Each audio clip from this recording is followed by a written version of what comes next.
Abram as suas Bíblias no livro de Atos. Temos seguido sequencialmente todo o livro de Atos desde o início. E hoje vamos tratar sobre o capítulo 11, a partir do verso 19.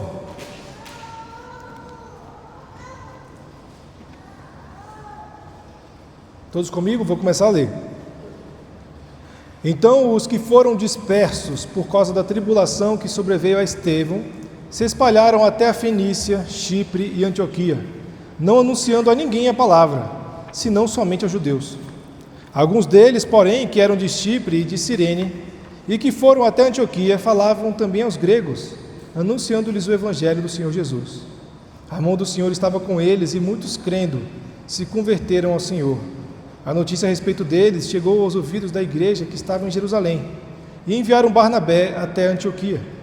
Tendo ele chegado e vendo a graça de Deus, alegrou-se e exortava a todos a que com firmeza de coração permanecessem no Senhor, porque era homem bom, cheio do Espírito Santo e de fé, e muita gente se uniu ao Senhor. E partiu Barnabé para Tarso à procura de Saulo. Tendo-o encontrado, levou-o para Antioquia, e por todo um ano se reuniram naquela igreja e ensinaram numerosa multidão. Em Antioquia foram os discípulos pela primeira vez chamados cristãos. Naqueles dias desceram alguns profetas de Jerusalém para Antioquia, e apresentando-se um deles chamado Ágabo, dava a entender pelo Espírito que estava para vir grande fome por todo o mundo, a qual sobreveio nos dias de Cláudio.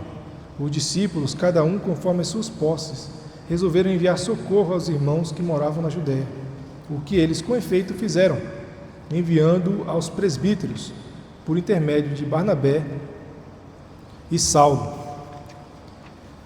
Irmãos, nesse texto nós vemos o nascimento, o estabelecimento e a vida da igreja de Antioquia. Atos 11, nesse pedaço aqui, vem logo depois do que já lemos, da pregação de Pedro para Cornélio, que era um gentio. Gentio é aquele que naquela época não era judeu, certo?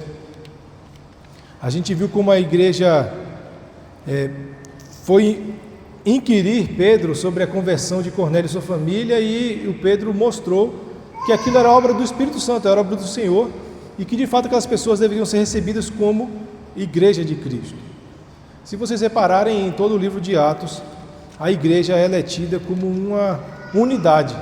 Apesar de haver as igrejas locais, todas elas se entendem como um povo só. A igreja de Jerusalém sempre enviando ali obreiros, presbíteros, apóstolos, para edificar as outras igrejas, para averiguar se de fato aquilo tinha acontecido mesmo.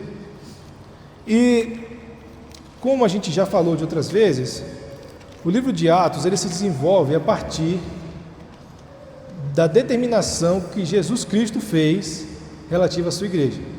Sabemos que o advento de Cristo, na consumação de todas as coisas que vinham sendo reveladas desde o Antigo Testamento, ele se materializou na vida perfeita de Cristo, na sua morte, sua ressurreição, sua ascensão aos céus. Mas não só isso, ele disse que não deixaria-nos órfãos, mas enviaria o Espírito Santo. Ele falou para os apóstolos: esperem em Jerusalém até que ele desça sobre vós o Espírito Santo. E a gente já viu isso que aconteceu lá no capítulo 2, quando relata o caso de Pentecostes. E eu creio que o resumo do livro de Atos está em Atos 1:8, nas palavras de Jesus Cristo, onde ele diz: mas recebereis poder ao descer sobre vós o Espírito Santo, e sereis minhas testemunhas, tanto em Jerusalém, como em toda a Judéia e Samaria, e até os confins da terra. Então, irmãos, a palavra já começou em Jerusalém, após a pregação de Pedro ali no Pentecostes. Ela se espalhou pelas cidades vizinhas, na Judéia, alcançou os samaritanos e alcançou os gentios, no caso Cornélio. E agora, ela chega até aos confins da terra, ou melhor, do mundo conhecido. Chegava distante, na província da Ásia, em Chipre e na Fenícia.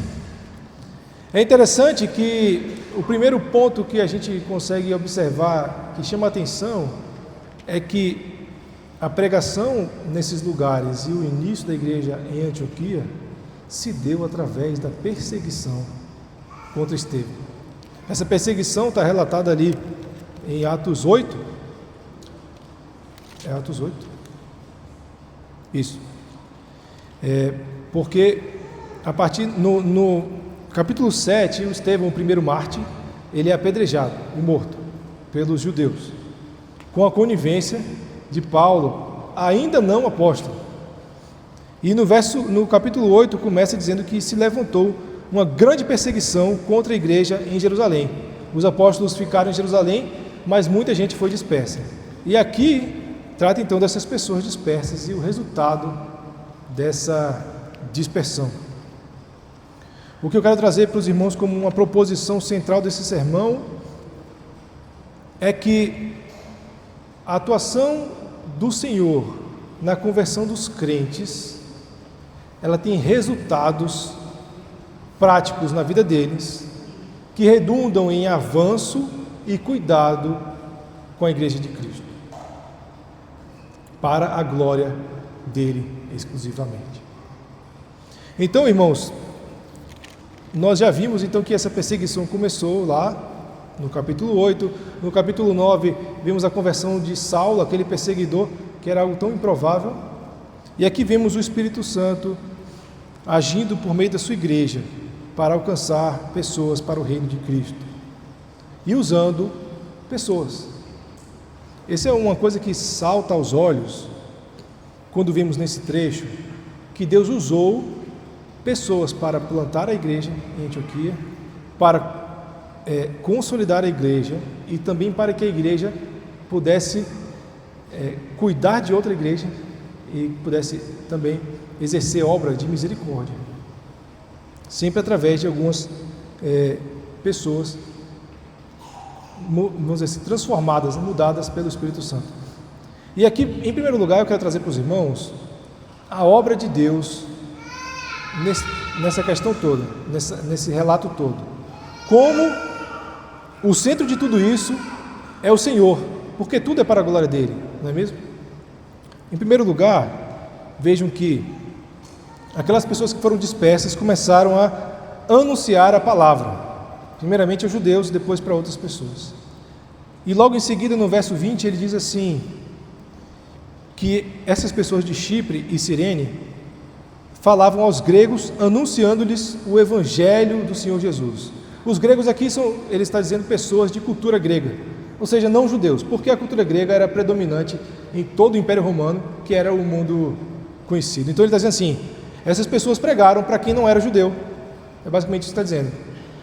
E é interessante porque eles falam, anunciaram-lhe o evangelho do Senhor Jesus. Então aquilo que no verso 19 é chamado de anunciar a palavra, no verso 20 é explicado que é anunciar o evangelho do Senhor Jesus. O evangelho do Senhor Jesus, ele está no centro da nossa fé. A conversão das pessoas em Antioquia foi uma conversão a Cristo. A palavra que era anunciada era a palavra de Cristo. E continua dizendo aqui que a mão do Senhor estava com eles. Ou seja, as conversões só foram possíveis porque o Senhor agiu por meio do seu Espírito Santo. O Espírito Santo age com um lavar regenerador sobre nossos corações, é assim que o apóstolo Paulo diz, para que a palavra pregada seja implantada no coração e haja de fato a conversão. E como é que se dá essa conversão? Aqui fala que as pessoas, crendo, se converteram ao Senhor. A salvação é única e exclusivamente pela fé. Isso não vem de nós, né? É dom de Deus. Eles se converteram também. Então, uma vez que a palavra de Deus ela é pregada e o Espírito Santo a implanta em nossos corações, pela fé, gera uma mudança de vida. A conversão é uma mudança de vida quando a pessoa deixa de agir como ela agia quando estava na carne e começa a agir diferente. E é isso que nós veremos, que essa conversão ela é homologada por atos das pessoas que foram convertidas.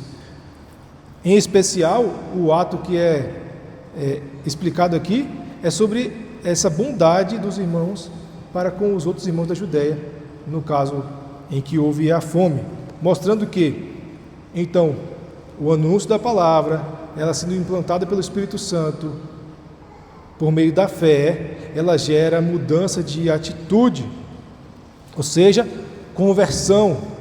E tudo isso é pela graça de Deus. Vejam só, quando a igreja em Jerusalém envia Barnabé, ele diz: e tendo ele chegado e vendo a graça de Deus, ele se alegrou.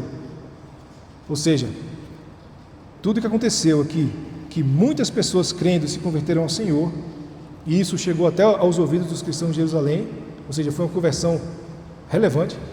Tudo isso foi pela graça de Deus. Lá em Efésios diz que nós somos salvos pela graça mediante a fé somente.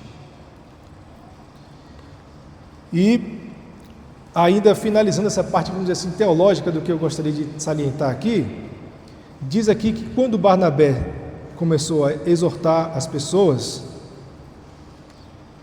diz que muita gente se uniu ao Senhor. Isso é um mistério que a Bíblia traz sobre a nossa união com Cristo.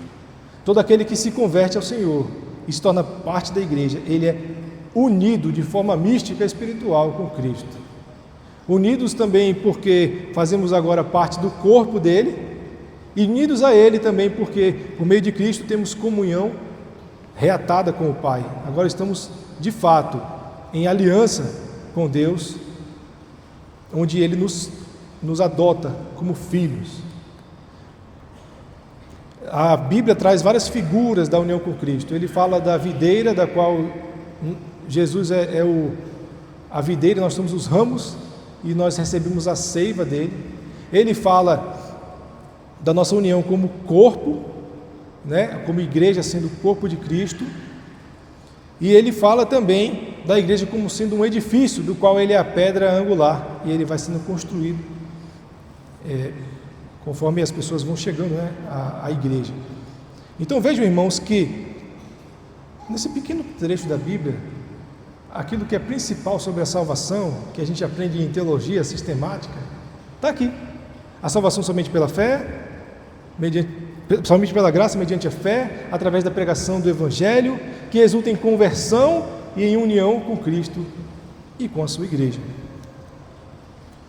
A cidade de Antioquia era a terceira maior cidade do Império Romano. Tinha uma comunidade grande de judeus lá, e aí por isso que provavelmente os irmãos começaram a pregar para os judeus. Mas os cristãos de fala grega ali, de Chipre e de Cirene, resolveram que iriam pregar também para outras pessoas, porque a gente já tinha visto nos capítulos anteriores que Deus disse que Ele não faz acepção de pessoas. O primeiro ponto aqui, que eu falei para vocês que Deus age através das pessoas, né? Ele agiu através desses crentes anônimos, para reunir gente de todo o povo para si. E a igreja de Antioquia, como os irmãos vão observar lendo o livro de Atos, ela se torna um polo de difusão do Evangelho. Ela se torna ali a base da qual Barnabé e Paulo vão sair pregando pelo mundo inteiro. É uma igreja missionária. Veja então que essa salvação que o Senhor faz individualmente em nós, que nos converte, ela tem resultados que vão muito além de cada um de nós. Tem resultados para a igreja inteira, para o avanço do reino de Deus, para que outras pessoas sejam agregadas ao corpo de Cristo. E assim nasce a igreja de Antioquia. E Jerusalém, como sendo o centro de onde emanou o Evangelho, também onde estavam os apóstolos, era uma referência, né, naquela época para as outras igrejas. E então eles vão lá e mandam Barnabé para saber o que estava acontecendo, né? E Barnabé chega, e vejam só como é a atitude do crente quando ele vê a graça de Deus. Barnabé, vendo a graça de Deus, se alegrou. Mas não só isso, como eu disse, Deus age por meio de pessoas. Barnabé trabalhou para encorajar aqueles irmãos e exortá-los a permanecerem no Senhor.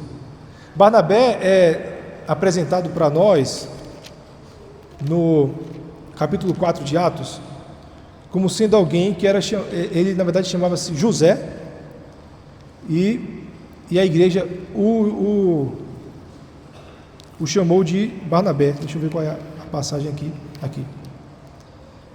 ó. A José, a quem os apóstolos deram o nome de Barnabé, que quer dizer o filho da exortação, ou filho da consolação. Ele era natural de Chipre, ou seja, tinha tudo a ver com aqueles cristãos que tinham pregado em Antioquia. Então, uma pessoa bem adequada para ser enviada pela igreja, para cuidar da igreja de Antioquia. E ele era chamado de filho da consolação, e eu vejo que, de fato, é uma característica do Barnabé. Ele era alguém totalmente desprendido dos seus bens. Lá no capítulo 4 ele oferta para a igreja, para ajudar a igreja. E no capítulo 9 é ele quem traz o apóstolo Paulo perante os irmãos de Jerusalém para dizer, olha, ele é irmão também. Ele encoraja Paulo, ele faz a ponte da igreja com o Paulo. E agora ele faz a ponte da igreja de Antioquia com a igreja de Jerusalém, e ele encoraja os irmãos também. Ele é o filho da exortação, o filho da consolação, e é de fato isso que ele faz, ele exorta os irmãos a permanecerem firmes. E aquele Paulo que ele tinha apresentado para a igreja de Jerusalém, ele vai buscar. E aí Paulo e Barnabé fazem essa questão da consolidação, do estabelecimento da igreja através do discipulado. Eles passaram um ano inteiro pregando para aquela igreja, né? Se reunirem e ensinaram uma numerosa multidão. A igreja foi crescendo em quantidade e Deus usou pessoas para firmar a igreja. Então, Deus constrói a sua igreja, ele reúne os seus eleitos usando outros eleitos. Ele firma os seus eleitos usando os eleitos também. E não só isso, a resposta ao chamado de Deus também resulta em boas obras. Antes de falar dessas boas obras, é interessante trazer esse detalhe, né? Que em Antioquia os discípulos foram pela primeira vez chamados de cristãos. Cristãos quer dizer pequenos cristos, ou seguidores do Cristo. Dizem que talvez isso tenha sido um apelido pejorativo que os não crentes deram para eles. Olha lá os cristinhos ali, ó, os seguidores de Cristo, só falam desse Cristo. Aqui mais uma vez está expressa a centralidade de Jesus na mensagem da pregação do Evangelho.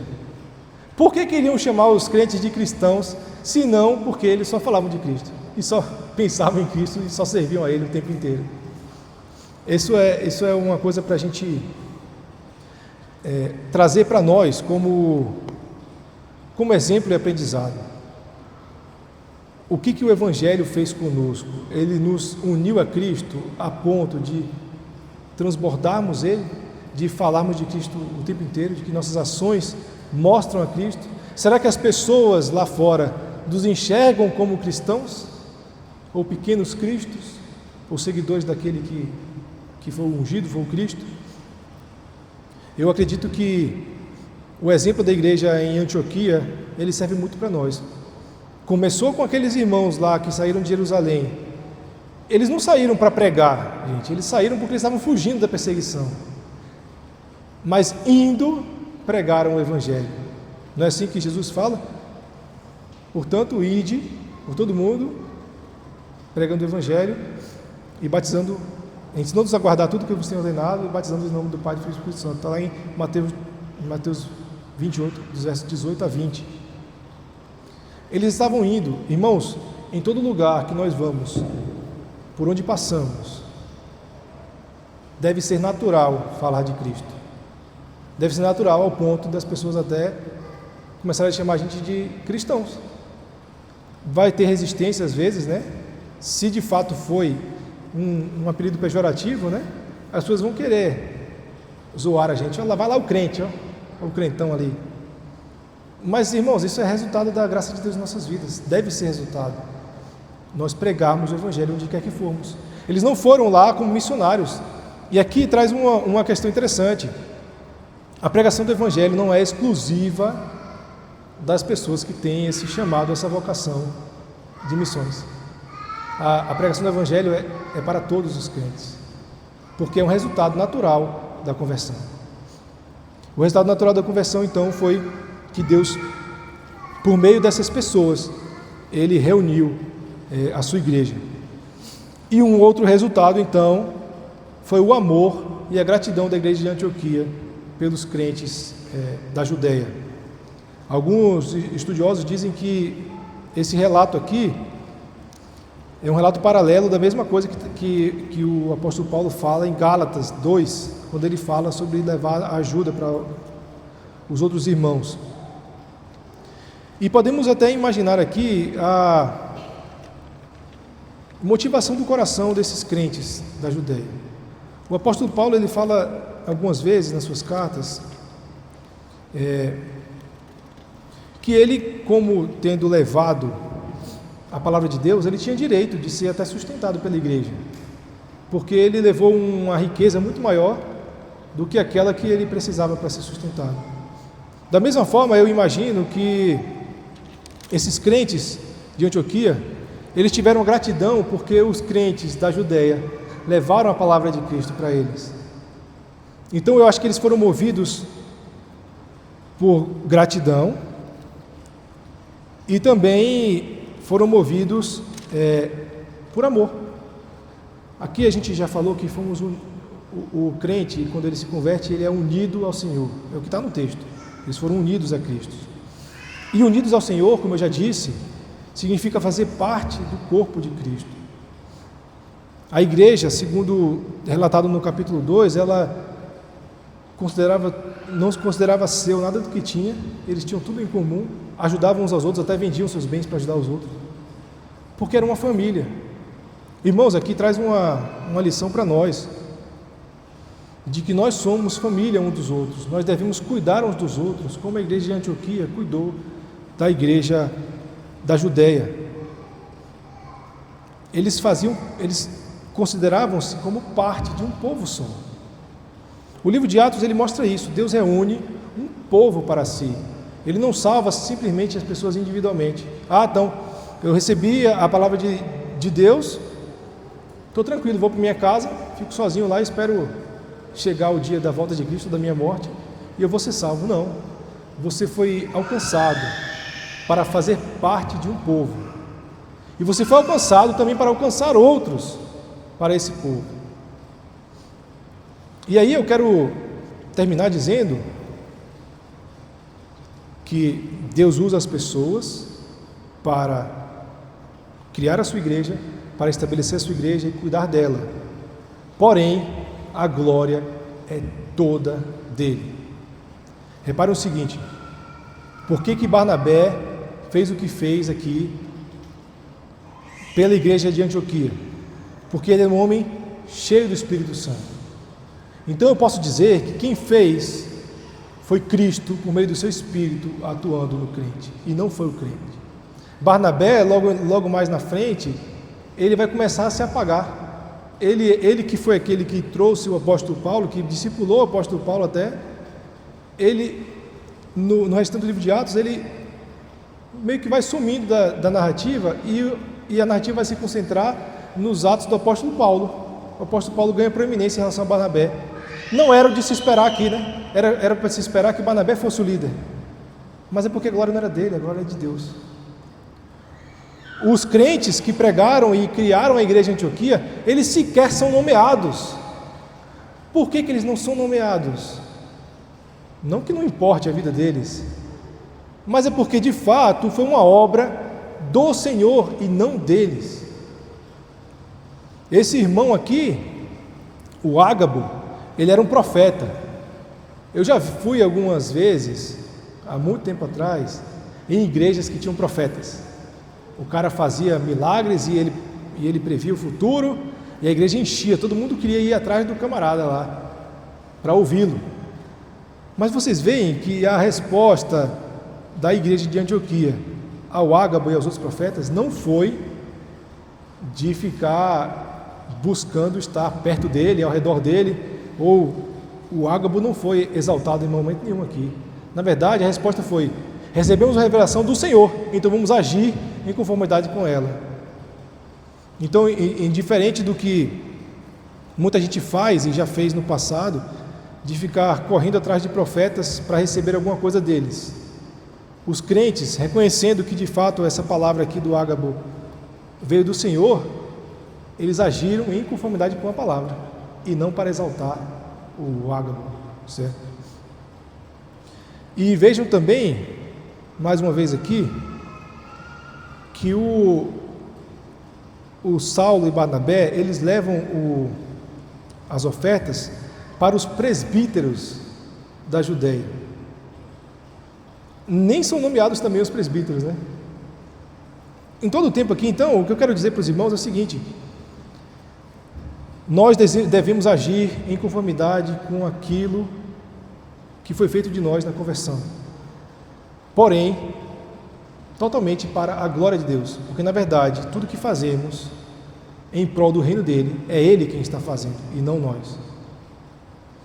E essa é a primeira vez na palavra que é trazida essa figura dos presbíteros, são os pastores. A igreja começou com os apóstolos, eles é que lideravam a igreja, mas conforme eles foram indo para outros lugares, conforme eles foram morrendo, eles tinham que deixar pessoas para cuidarem da igreja, eles deixaram então os presbíteros. Antes, no capítulo 6, se não me engano, fala dos diáconos, e agora fala dos presbíteros. São as duas funções de oficiais na igreja. Os diáconos cuidam do cuidado com as pessoas, né? Os necessitados, mas também pregam a palavra muitas vezes, porque eles saíram pelo mundo pregando, como todo crente, né? Faz também. E os presbíteros fazem aquele papel que inicialmente era feito pelos apóstolos, de cuidar, de pregar a palavra e da oração. São os oficiais da igreja. Então, Deus de fato cuida da sua igreja por intermédio de pessoas, e essas pessoas agem totalmente para a glória dele. Recapitulando aqui o que a gente viu, nós vimos sobre o nascimento, o estabelecimento e as atitudes da igreja de Antioquia. Vimos que ela nasceu e foi estabelecida pela obra de Deus na pregação do Evangelho, cujo centro é Jesus Cristo, tanto que eles foram chamados de cristãos.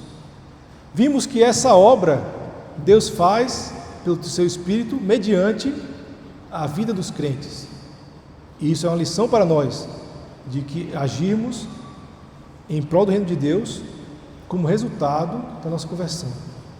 E vimos também que tudo isso é feito para a glória do Senhor, para a exaltação de Cristo, Ele que é o centro de tudo que a igreja faz. Ele é o cabeça da igreja, que é o seu corpo.